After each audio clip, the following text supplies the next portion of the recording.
couple of nights ago, the Golden State Warriors defeated the Phoenix Suns. It was like 129-83.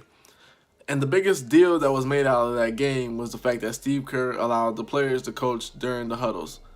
Jared Dudley was upset, and other players were upset on the Phoenix Suns. And it was just like, dude, you guys played like crap.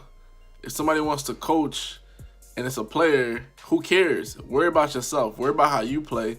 Worry about what you do. Steve Kerr came under a great deal of backlash. Everybody was saying it was disrespectful, it was arrogant. Guys, what Steve Kerr did was not original.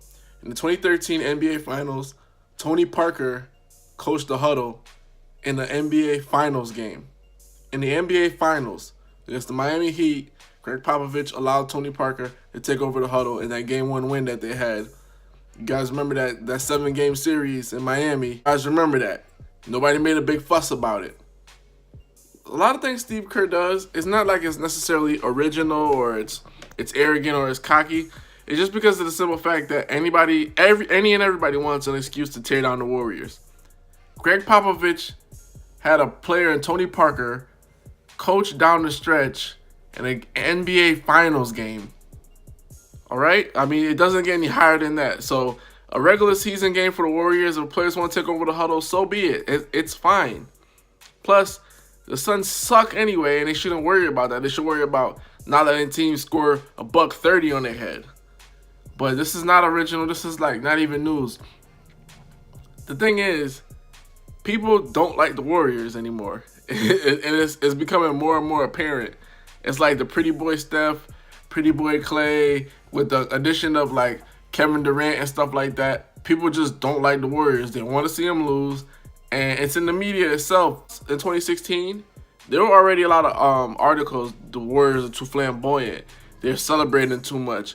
People were hitting them up then. Now, they got 2 titles, been in the finals 3 straight years.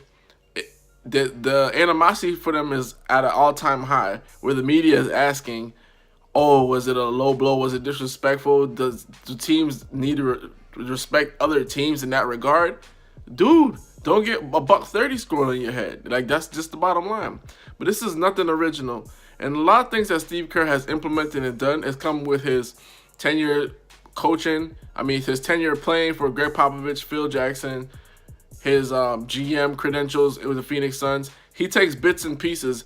A video with B-Ball Breakdown, I'll link the video in the description, where Steve Kerr says they don't really have a playbook. They just see things that they like and they implement it in their team.